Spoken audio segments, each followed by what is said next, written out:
Hi friends வணக்கம். இன்றைக்கி நான் மட்டன் பிரியாணி செய்ய போகிறேன். ரொம்ப ஈஸியாக டேஸ்டியான மட்டன் பிரியாணி எப்படி செய்யலான்னு பார்க்கலாம். அதுக்கு தேவையான பொருட்கள்லாம் சொல்லிடுறேன். அளவு என்னன்னு நான் இடையில சொல்கிறேன். மட்டன் எடுத்து க்ளீன் பண்ணி வச்சுருக்கேன்.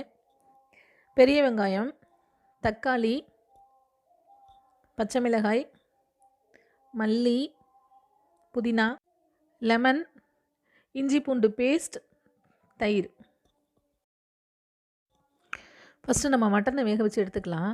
அடுப்பில் குக்கரை வச்சு 2 ஸ்பூன் ஆயில் விட்டு கொஞ்சம் தாளிக்கிறதுக்கு ஒரு துண்டு பட்டை, லவங்கம், ஒரு பிரியாணி இலை, ஒரு அன்னாச்சி பூ எல்லாம் போட்டுக்கிறேன். கொஞ்சம் சோம்பு போட்டுக்கிறேன். அது கூடவே வெங்காயம் கொஞ்சம் ஒரு கை வெங்காயத்தை போட்டுக்கலாம். ஒரு அரை கை தக்காளி போட்டுக்கலாம். இது நான் கொஞ்சம் நல்லா வதக்கி விட்டுக்கலாம். உப்பு போட்டுக்குவோம். கொஞ்சம் லைட்டாக வதங்கினா போதும், ரொம்ப வதங்க தேவையில்லை. ஒரு ஸ்பூன் இஞ்சி பூண்டு பேஸ்ட் போட்டுக்கிறேன். 1/4 டீஸ்பூன் மஞ்சள்தூள் போட்டுக்கலாம். அரை டீஸ்பூன் மிளகாத்தூள் போட்டுக்கிறேன். இதே கொஞ்சம் வதக்கி விட்டுக்குவோம். இதில் கொஞ்சம் வாசனைக்காக லைட்டாக புதினா, மல்லி கொஞ்சம் சேர்த்துக்கிறேன். அதையும் ஒரு பெரட்டி விட்டுக்கலாம். இப்போ மட்டனை சேர்த்துக்கலாம். இப்போ இதில் போட்டிருக்க உப்பு வந்து இந்த மட்டனுக்கு தேவையான அளவு உப்பு நம்ம போட்டிருக்கோம். இதையும் ஒரு பெரட்டி விட்டுக்கலாம். கொஞ்ச நேரம் அப்படியே இருக்கட்டும்.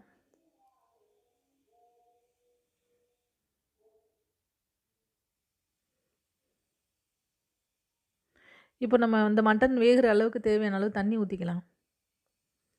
நான் ஒரு 2 கப்பு ஊற்றிக்கிறேன். இப்போ நம்ம குக்கரை மூடி போட்டுட்டு ஒரு 4லேருந்து 5 விசில் வரைக்கும் விட்டு எடுத்து வச்சுக்கலாம்.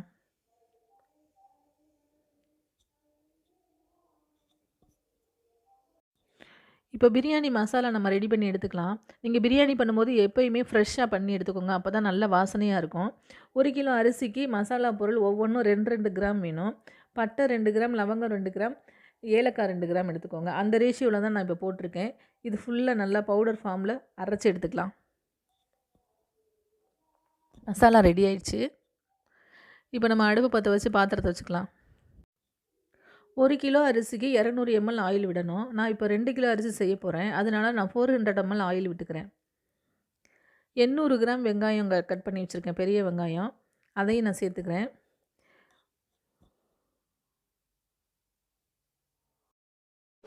பிரியாணிக்கு எப்போயுமே வெங்காயம் பொன்னிறமாக வதங்கி வரணும். அதுக்கு எப்படியும் 15லேருந்து 20 நிமிஷம் ஆயிரும்.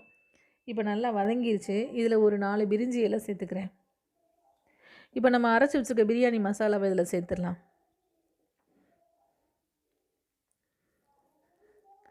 நல்லா பரட்டி விட்டுக்கலாம். பச்சை மிளகாயை சேர்த்துக்கிறேன்.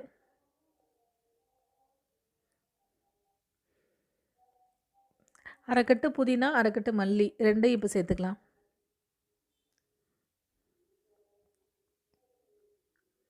நீங்கள் இந்த ஸ்டேஜில் தான் புதினா மல்லி போடணும். அப்போ தான் நல்ல வாசனையாக இருக்கும். இஞ்சி பூண்டு பேஸ்ட் 2 கிலோவுக்கு தேவையான அளவு நான் இஞ்சி பூண்டு பேஸ்ட் எடுத்துக்கிறேன்.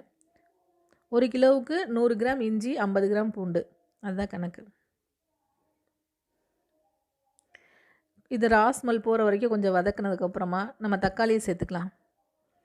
தக்காளி 800 கிராம் எடுத்துருக்கிறேன் 2 கிலோவுக்கு. தக்காளி நல்லா மசிஞ்சு வரட்டும். இப்போ உப்பு சேர்த்துடலாம். அப்போ தான் சீக்கிரமாக தக்காளி மசியும். நம்ம அதில் மட்டனுக்கு தேவையான அளவு உப்பு போட்டிருந்தோம். இப்போ இதில் நம்ம சாப்பாட்டுக்கு தேவையான அளவு உப்பு போடுறோம். கொஞ்சம் நேரம் மூடி வச்சிடலாம். தக்காளி நல்லா மசிஞ்சு வரட்டும். இப்போ நம்ம இதில் ஒரு 2 ஸ்பூன் மிளகாத்தூள் சேர்த்துக்கலாம்.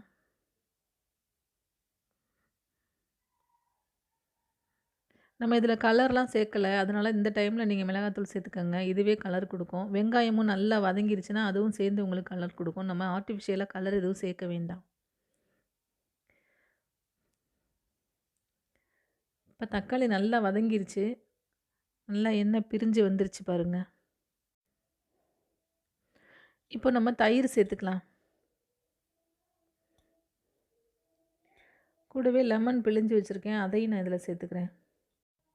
1 கிலோ பிரியாணி செய்கிறதுக்கு 400 கிராம் பெரிய வெங்காயம், 400 கிராம் தக்காளி, 4 பச்சை மிளகாய், 100 கிராம் இஞ்சி, 50 கிராம் பூண்டு, 200 எம்எல் ஆயில், 200 எம்எல் தயிர், ஒரு லெமன் வேணும், 1/4 கட்டு புதினா, 1/4 கட்டு மல்லி. நான் இந்த கிண்ணத்துல தான் அரிசி அளந்து எடுத்திருக்கேன். இதில் நான் ஒரு 3 1/4 கிண்ணம் எடுத்திருக்கேன். அதை நான் ஊற வச்சு வச்சுருக்கேன். நல்லா 3 அலசிட்டு தண்ணியில் ஒரு 1/2 மணி நேரம் ஊற வச்சிடலாம். இப்போ மட்டனை தூக்கி கொட்டிக்கலாம். இதில் இப்போ நம்ம அரிசிக்கு தேவையான அளவு தண்ணீரையும் சேர்த்துக்கலாம். நான் மட்டன் வேக வச்ச தண்ணி எடுத்து வச்சுருக்கேன். அந்த தண்ணியையும் சேர்த்துக்கிட்டு அது கூட தேவையான அளவு தண்ணி சேர்த்துக்கலாம். 1 கப்பு அரிசிக்கு 1 1/4 கப்பு தண்ணி விடணும். நான் அந்த ரேஷியோவில் தான் இப்போ தண்ணி ஊற்றுறேன்.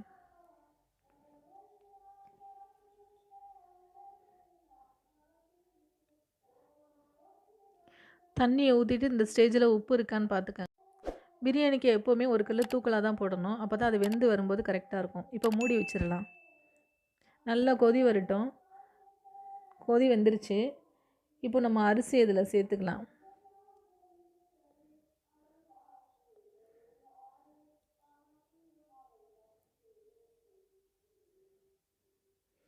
அரிசியை சேர்த்துட்டு ரொம்ப கிண்டிக்கிட்டே இருக்க வேணாம். லைட்டாக கலந்து விட்டுக்கலாம். ஏன்னா அரிசி உடஞ்சிரும்.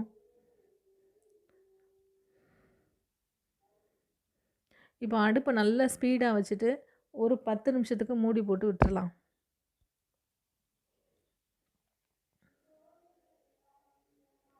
லைட்டாக பரட்டி விட்டுக்குவோம். அரிசி உடஞ்சிராமல் கரண்டியை ஓரத்தில் கொடுத்து லைட்டாக பரட்டி எடுத்துக்கோங்க.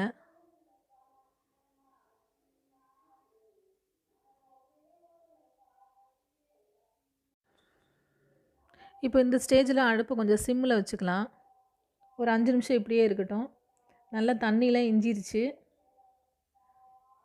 பிரியாணி ஓரளவு ரெடி ஆயிடுச்சு. இப்போ நம்ம இதில் நெய்யை சேர்த்துக்கலாம். இப்போ இந்த ஸ்டேஜில் நம்ம தம் போட்டால் கரெக்டாக இருக்கும். நான் நெய்யை சேர்த்துக்கிறேன். நான் 50 கிராம் நெய் சேர்த்துருக்குறேன். நெய் சேர்த்துட்டு நம்ம கிண்டி விடணும்லாம் அவசியம் கிடையாது. நெய் அப்படியே உள்ளே இறங்கிரும். இது நம்ம கரண்டியை வச்சு மேலே இது மாதிரி பண்ணிவிட்டு அப்படியே மூடி போட்டு மூடி வச்சிடலாம்.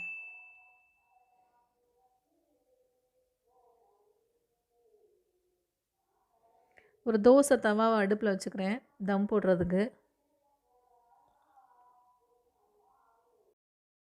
நல்லா சூடானதுக்கப்புறம் அது மேலே தூக்கி வச்சிடலாம். பிரியாணியை மூடிட்டு அது மேலே ஒரு பாத்திரத்தில் தண்ணி வச்சிடலாம். ஒரு 5 நிமிஷம் அடுப்பு சிம்லேயே இருக்கட்டும். இதே மாதிரி நம்ம தம் போட்டு வச்சிடலாம். 5 நிமிஷம் ஆயிடுச்சு. நம்ம இப்போ திறந்து பார்ப்போம் எப்படி இருக்குன்னு. சூப்பராக தம் ஆயிடுச்சு. இப்போ நம்ம எடுத்து இதை ஒரு பிரட்டி விட்டுக்கலாம். அரிசி உடஞ்சிராமல் கிளறி விடுங்க.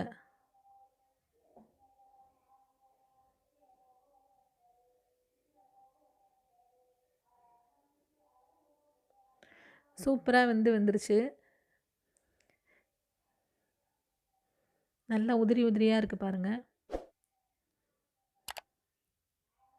நீங்கள் இந்த மெத்தடில் செஞ்சு பாருங்கள். ரொம்ப வாசனையாகவும் இருக்கும், ரொம்ப டேஸ்ட்டாகவும் இருக்கும்.